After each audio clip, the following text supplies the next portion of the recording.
international break in some of the games now. There's one particular thing I may touch on it for Emra Odebe Mame. Abrante Pedro Rodriguez. Fancy. Last week na me no be di nkomo na me be catch you say oya akoda ba akwa ball no nimbo pa. Na de ba akwa e ma manage Pedro Gonzalez ho ye. Say ball no na any focus on dwenhwe ho. Onya akoda na obete no ho asem say wakoye photo shoot bi wa ha say for this reason. Ana wakoye PR bi for this reason. I think so pese ball na na kasa de ma no at the age ni nyoma na wo ye no. The biggest challenge now onya in previous seasons na injury situation na na no etna chen kakra into now on tenya the consistency in playing at the top level. And Luis Enrique at the Nations League abra no obi ani na no so and obi ani no yehu de obeye fancy. I think say the Adeba kwa Jude Bellingham enim ye chen Pedro Rodriguez and Pedro Gonzalez goal scoring and assisting. You see, and a football now ye movie akomuno. A numbers game. Ya bedroom pempen so be say first no now we don't spend so much time on data. But and I say the real CCTV corner and say about technology in your metu nanim kwana nim no. O ye den kra na. O da no na hwe o da no na hwe nim kra mpo na fancy. Statistics any data near the be ho adwuma. Yeah. And when we are doing a comparative analysis, we can use emotions to stand and say A, B, C, D. Eya de chain way. We are doing fancy. Se kasi echo mumutu a. Ye the data. Any statistics bear day. Ebe aside your natural emotions or instincts around these two players. It's a minimum who say. Adia Jude Bellingham. Or the trap Pedri din pa. Any commodity akosu ni nyina ye say. You be we season na Jude Bellingham a 10 goals. No aye bia 8 assists. You be we season na bia Jude Bellingham a 10 assists. No a shebe 8 goals and a shebe 7 goals.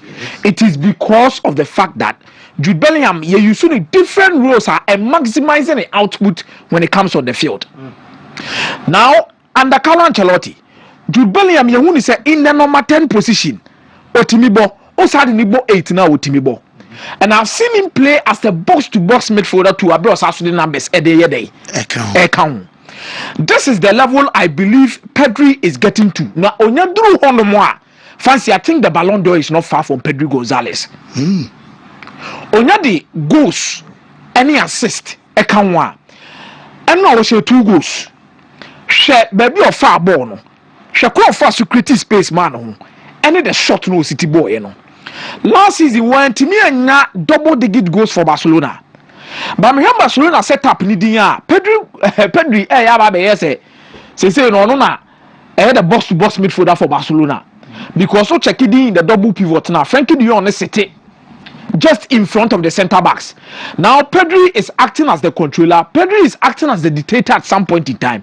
But me to me say or one fantastic player going forward. No, me sure say Hansi Flick mobile and who do De La Fuente mo. Say all the goals ebe can the ball no because goals will remove. When you see a player who can score, you can see it. When you see a player who can assist, he's a fantastic footballer. Fancy. He should just put the icing on the cake. On for goals near assisting in Tato. And Ballon d'Or in the next 2 or 3 years, and you're far from him. Because team now Obono, there's a very high possibility that Barcelona beat the Champions League within 2 to 3 years. There's a high possibility that the next World Cup in the Spain beat Makoje. There's a high possibility that the next Euros in Spain beat Makoje. So in terms of teams winning trophies for baby Ojina etiquette. In terms of the footballing ability, any no more deba park no so no otike. But baby akas obetike. Obetike the statistics, numbers, assist. And now created 3 chances. 91% passes completed. Fancy. Box to box no offer goals and count. Maybe na sisia no Enzo Maresca dey Enzo Fernandez. First season of no critical. Also there be now arrive late in the box. It was the area Enzo Fernandez goes no shining and saying na box. Very important. Adia ma Frank Lampard do maybe no be apen asem yes ade no. So obo 8, so obo 10, obo bia na. E na no the ball na be dey or the about to net. I've seen box to box midfielders score a lot of goals and Pedri should just add it to it. And I think the next 2 or 3 years, fancy the Ballon d'Or no the deem betimi abem. It is difficult to have a midfielder who can do 3 things at the same time. Because anopa na me say coach no cry say and one say Spain midfielders be say Iniesta, Xavi Alonso. Yes, Matias after Padilla Fuente. Yes. No, Sande Raul. I know the Raul so cow. I think Nipa be defy the us near Rodri. But Rodri Diana yamu komponko ye chinko she Euros no importance home. What did you mention? Even the season Rodri did not win Ballon d'Or. I did prepare Rodri to come and win the Ballon d'Or was the crucial goals or Shedema Manchester City, including the Champions League final. Shall be an original no ball shot essay. No goals are Rodri share they prepare no money be room in the discussion about who wins the Ballon d'Or in 2023-2024 season. Only Vinicius we boss me check dribbles, you check chances creation. He is a midfielder. And hardly do you get a midfielder or team recover ball. Now one day and Chebiana bear story about the number of recoveries at Pedri.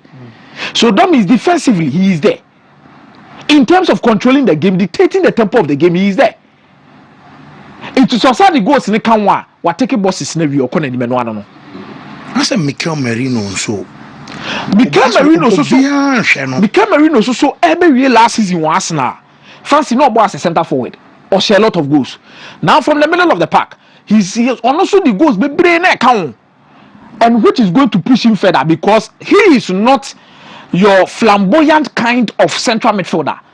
On your mom, we are technically solid. Be to the to be a Pedro Hona. On your mom, we are stars Kakrebia, so ya no be no the Bobia Fahano, yes, it be the on yes, and your man park and so. But he is tactically disciplined and mechanical. By the finishing, our top day. Look at the Spanish midfield and the balance that they have. Fancy. The Biamakato said the French national team here home with him, but Spain team so annoy ding. You were almost stopping no ya who do. Now it took Portugal to extra time before they could beat Spain. And that is due to the fact that there is a certain 40-year-old Cristiano Ronaldo. Oh no, fancy about the X factor. Game no they said they are original pack of one who. Nuno Mendes with good form, Vitinha. It in here or qualify for World Cup no European teams no more paraded the banner.